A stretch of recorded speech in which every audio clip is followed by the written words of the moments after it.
بسم اللہ الرحمن الرحیم۔ السلام علیکم ویورز، آپ کا میزبان انجینئر ڈاکٹر ساجد اقبال آپ کی خدمت میں حاضر ہے۔ آج کا جو چیپٹر ہے وہ بڑا ڈیفرنٹ ہے، لیکن ظاہر ہے یہ بھی اس کتاب کا حصہ ہے، تو میں آپ سے شیئر کرتا ہوں۔ میں نے کئی اس میں سے پیراگرافز جو ہیں وہ حذف کر دی ہیں، وہ ظاہر ہے میں نے مناسب نہیں جانا کہ میں اپنی آڈینس کے ساتھ شیئر کروں، تو آپ کو ٹائٹل سے ہی اندازہ ہو جائے گا کہ اس کی کیا وجہ ہے۔ ٹائٹل ہے جی پریم نگری۔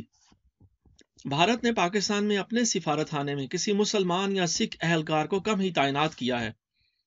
یہ ان کی پالیسی کا ایک حصہ ہے جو قابل فہم ہے، اور جس سے یہ اندازہ لگانا مشکل نہیں کہ وہ سکھوں اور مسلمانوں پر اعتماد نہیں کرتے، اور اس بے یقینی کی انتہا یہ ہے کہ وہ پاکستانیوں سے اتنے حائف ہیں کہ گھریلو ملازمین تک بھارت سے اپنے ساتھ لاتے ہیں۔ بھارت میں چونکہ تعلیمی معیار خاصا بہتر ہے اور ان کی شہری آبادی کی شرح خواندگی نسبتاً زیادہ ہے، اس لیے اکثر اوقات خاصے پڑھے لکھے نوجوان انتہائی معمولی نوکری کے لیے بھی ان کے ساتھ آ جاتے ہیں۔ مگر یوں بھی ہوتا ہے کہ وہ گھریلو کاموں سے بہت جلد اکتا جاتے ہیں اور انہیں اپنی ڈگریاں زہر لگنے لگتی ہیں۔ انٹیلیجنس بیورو، پولیس اور را کے بعض ایجنٹوں کو بھی گھریلو ملازمین کے طور پر پاکستان لایا جاتا ہے تاکہ وہ اپنے افسران کی ہر وقت خدمت کر سکیں اور معمولی ملازمت کے پردے میں بھارتی خفیہ منصوبوں کو پایۂ تکمیل تک پہنچا سکیں۔ ان حالات میں ہمارے لیے مزید مشکلات پیدا ہو جاتی ہیں اور ہمیں ان کے نوکروں کی سرگرمیوں پر بھی کڑی نظر رکھنا پڑتی ہے۔ موہن ایک بھارتی سفارتکار کا گھریلو ملازم تھا۔ ایک روز وہ مارکیٹ میں قالین اور سمگل شدہ اشیاء بیچنے والے پٹھانوں سے رازدارانہ طریقے سے چرس خریدنے کی کوشش کر رہا تھا۔ وہ انتہائی محتاط اور خفیہ انداز میں مختلف پٹھانوں سے چرس کے بارے میں پوچھ رہا تھا، مگر پٹھان اس کو پولیس یا کسی خفیہ محکمے یا انسداد منشیات کے اسکواڈ کا رکن سمجھ کر دھتکار رہے تھے۔ اس کی بےتابی سے ظاہر ہو رہا تھا کہ وہ چرس کا عادی ہے اور بھارت سے اپنے ساتھ جتنا سٹاک لایا تھا وہ ختم ہو چکا ہے اور اب اسے شدت سے کالی ماتا کی تلاش ہے۔ لہٰذا یہ ضروری تھا کہ اس کی اس طرح سے نگرانی کی جائے کہ اس کی قوت برداشت کا امتحان بھی ہو جائے۔ ایک روز جب وہ معمول کے مطابق بے چین اور بے قرار چرس کی تلاش میں ان پٹھانوں کی منت سماجت کر رہا تھا، ہمارا اپنا پٹھان کندھے پر قالین لٹکائے وہاں پہنچ گیا۔ اس نے موہن سے قالین خریدنے کے لیے کہا، مگر موہن نے قالین خریدنے سے تو حتمی طور پر انکار کر دیا، مگر حسب توقع سوال کیا، ہان چرس ہے تمہارے پاس؟ ہمارے پٹھان نے اس سوال کے جواب پر حیرت کا اظہار کرتے ہوئے اسے مارکیٹ میں خریداروں کے ہجوم سے پرے کونے میں آنے کا اشارہ کیا۔ اب موہن کے چہرے پر باغ و بہار کی کیفیت تھی۔ پٹھان کا یہ مثبت اشارہ ایک جاں بلب شخص کے منہ میں امرت رس ٹپکانے والی بات تھی۔ مارکیٹ کے قدرے کو ویران کونے میں پہنچ کر ہمارے پٹھان نے موہن سے اس کی شناخت پوچھی اور یہ تسلی کرنا چاہی کہ کہیں وہ پولیس کا آدمی تو نہیں۔ موہن نے اسے اپنا سفارت خانے کا شناختی کارڈ دکھایا۔ ہمارا تربیت یافتہ کارکن بھی مکمل تسلی کے موڈ میں تھا۔ اس نے موہن سے کہا، او بابا، ہم کو یہ کیا دکھاتا ہے؟ ہم یہ نہیں پڑھ سکتا۔ اگر تم ہندو ہے تو اپنی اصلی شناخت کراؤ۔ موہن اس قدر بے قرار تھا کہ وہ پٹھان کو قریبی جھاڑیوں میں لے گیا اور اپنی پتلون کے بٹن کھول کر اپنے ہندو ہونے کا یقین دلا دیا۔ اس واردات کا مقصد ایک تو یہ تھا کہ موہن کو ہمارے آدمی پر کسی قسم کا شک نہ گزرے اور دوسرے اس کی طلب کی شدت کا اندازہ بھی ہو جائے۔ آپریشن کا پہلا مرحلہ بہرحوبی انجام پا گیا۔ پٹھان نے اسے مغرب کی نماز کے بعد ملنے کو کہا اور یہ بھی کہا کہ ہم سگریٹوں کے پیکٹ میں چرس سے بھرا ہوا ایک سگریٹ رکھ دے گا اور اس کا قیمت 20 روپیہ لے گا۔ بولو منظور ہے؟ موہن نے جواب دیا، ایک سگریٹ کی قیمت 20 روپیہ؟ ہم تو غریب آدمی ہیں، اتنی رقم کہاں سے لائے گا؟ کچھ کم کرو ہان بابا۔ اس نے بنیے والی منت سماجت شروع کر دی۔ دیکھو تم کو خریدنا ہے یا نہیں، ہمارا ٹائم ضائع مت کرو، معلوم ہے پکڑا گیا تو جیل تمہارا باپ کاٹے گا۔ جاؤ بابا جاؤ، اپنا راستہ پکڑو، ہم کو سگریٹ نہیں بیچنا ہے۔ پٹھان یہ کہہ کر چل دیا۔ موہن کی تو گویا موت قریب آ رہی تھی۔ وہ اس کے پیچھے پیچھے منتیں کرتا ہوا چلتا رہا۔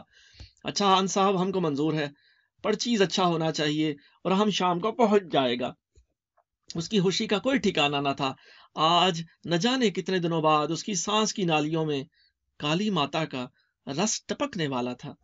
وقت سے پہلے ہی طے شدہ مقام پر پہنچ گیا۔ اس نے ہمارے پٹھان سے دوستی قائم کرنے کی کوشش کی اور وعدے بھی کیے تاکہ سپلائی میں تسلسل رہے۔ چرس والا سگریٹ اس کی جیب میں تھا اور ہمارا ڈالا ہوا کانٹا حلق تک اس مچھلی کے وجود میں پھنس چکا تھا۔ موہن کو چرس سپلائی کا سلسلہ شروع ہوا تو بہت جلد اس کی جیب خالی ہونے لگی۔ اپنے ذرائع کے حوالے سے وہ قطعی طور پر عیاشی کا متحمل نہیں ہو سکتا تھا، مگر اس سے ہاتھ کھینچنا بھی اس کے بس میں نہیں تھا۔ مجبوراً اس نے پٹھان سے ادھار کا سلسلہ شروع کرنے کی درخواست کی۔ دیکھو بابا، ادھار محبت کا کینچی ہے، ہم کو یہ سودا ادھار نہیں ملتا، نقد پیسے دیتا ہوں اور ادھر پولیس کا ڈر بھی رہتا ہے۔ جاؤ بابا جاؤ، اپنا راستہ ناپو۔ یہ کہہ کر ہمارا پٹھان پھر چل پڑا۔ نہیں ہان صاحب، ہم بندوبست کرے گا، آپ کل ضرور آنا۔ موہن نے اس سے وعدہ لے لیا۔ دوسری ملاقات میں ہمارے پٹھان نے کہا، دیکھو ہم کو اپنا گھر دکھاؤ، ہم تم کو اچھا آدمی معلوم ہوتا ہے، ویسے بھی تم پردیسی ہے، پر دیکھو اگر ہمارا پیسہ مارا تو ہم تمہارے صاحب کو بول دے گا۔ موہن بہت خوش ہوا اور پٹھان کو اپنے کوارٹر میں لے گیا۔ پٹھان وہاں کافی دیر تک بیٹھا رہا اور ہر چیز کا بغور جائزہ لیتا رہا۔ ہمارا آپریشن مرحلہ وار پروان چڑھ رہا تھا۔ پٹھان نے موہن سے دوستی کر لی اور یہ تعلق کاروبار سے زیادہ دوستی میں تبدیل ہو گیا۔ پٹھان نے پہلے اسے کہا، دیکھو دوست، جو ہمارا سامان نہیں بکتا وہ ہمیں واپس نوشہرہ لے جانا پڑتا ہے، بس کا کرایہ بہت لگ جاتا ہے، اگر میں یہ سامان یہاں رکھ جایا کروں اور صبح کو یہاں سے لے لیا کروں تو کیسا ہے؟ ہاں ہاں کیوں نہیں، تم سامان یہاں چھوڑ جایا کرو۔ موہن آمادہ ہو گیا۔ اس کا مقصد تھا کہ اب اسے چرس ملتی رہے گی۔ ادھر موہن کے سر پر بھی کافی ادھار ہو چکا تھا۔ اس نے سوچا کہ اس طرح پیسے ادا کرنے کا مرحلہ شاید چند روز اور ٹل جائے۔ ایک روز بارش ہو رہی تھی۔ موہن نے پٹھان سے کہا، دوست اب بارش ہو رہی ہے اور سردی بھی ہے، تم کہاں نوشہرہ جاؤ گے، یہیں رات گزار لو۔ ہمارا تیر عین نشانے پہ لگا۔ ہمارا پٹھان ہندوستان کے اونچے درجے کے سفارتکار ڈھوڈی کے گھر میں اپنی جگہ بنانے میں کامیاب ہو چکا تھا۔ ایک رات جب موہن چرس کے سگریٹ کے دھوئیں کے مرغولے فضا میں بکھیرنے میں مصروف تھا، بھاری سفارتکار کی جوان سال بیٹی ریتو چرس کی بو سونگتی اس کے کوارٹر تک پہنچ گئی۔ موہن رنگے ہاتھوں پکڑا گیا۔ اس کی سزا یہ تجویز ہوئی کہ ریتو کو بھی اس کا ایک سوٹا لگانے دیا جائے۔ سوٹے کے لیے سگریٹ فوری طور پر پیش کر دیا گیا۔ ریتو نے شاید یہ پہلی دفعہ حرکت کی تھی، کیونکہ اس کے چہرے کے تاثرات سے صاف معلوم ہو رہا تھا کہ وہ شاید سگریٹ نوشی بھی نہیں کرتی۔ تاہم ریتو نے سوٹے کے اچھے اثرات محسوس کیے اور یوں یہ سلسلہ ایک سوٹے سے بڑھ کر پورے سگریٹ تک آ گیا۔ اب ریتو ہر وقت موہن کے کوارٹر میں موجود ہوتی، وہ ایک سگریٹ کی قیمت موہن سے بھی زیادہ ادا کر دیتی۔ یوں موہن، ریتو اور پٹھان دوستی کی ایسی تکون بن گئے جو چرس کے دھوئیں سے مکمل ہوتی تھی۔ مسٹر ڈھوڈی کے گھر تک پہنچنے کا ہمارا منصوبہ انتہائی خوبصورتی سے مکمل ہو چکا تھا۔ ہمارے پٹھان کو بلاخر موہن کے کوارٹر سے ڈھوڈی کی خواب گاہ تک بھی رسائی حاصل ہو گئی۔ یہاں ہمارے اس معصوم قالین فروش پٹھان نے خفیہ آلات نصب کر دیے اور موقع بموقع اہم فائلوں کے مطالعے سے بھی فیض یاب ہونے لگا۔ علاوہ ازیں بعض کارآمد معلومات اسے موہن اور ریتو سے گفتگو کے ذریعے ملتی تھیں۔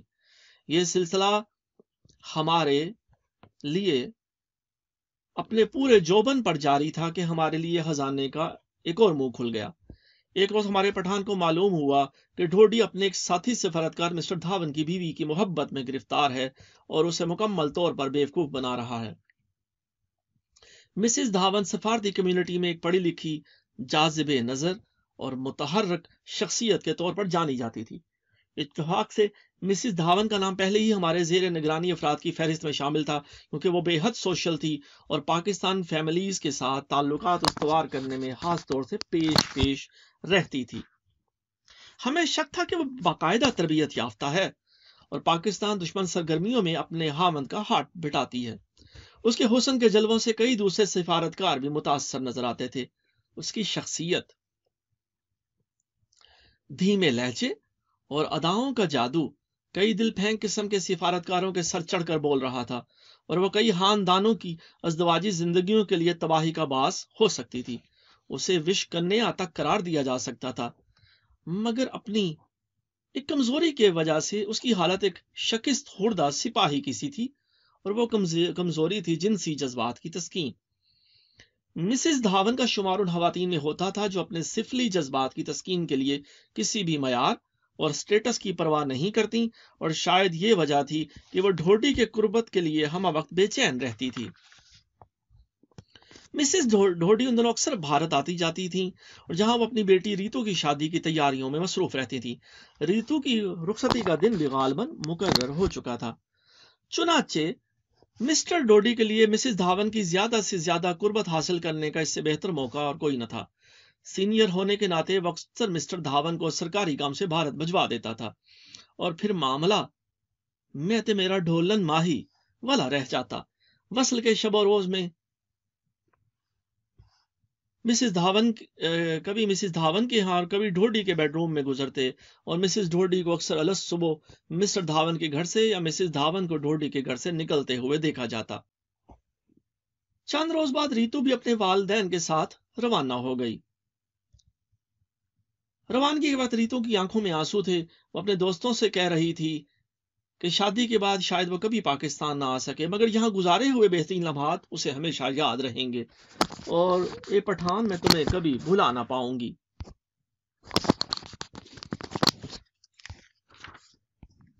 مسز دھاون کی خدمات کو نہ سراہنا بھی یہاں نا انصافی ہوگی۔ وہ ہمیشہ ایک مستعد کارکن کی طرح ہمارے ساتھ بھرپور تعاون کرتی رہیں۔ اس نے تو جیسے بھارتی ایمبیسی کے سارے تالے کھول دیے، ایمبیسی میں پتا بھی ہلتا تو ہمیں پتا چل جاتا۔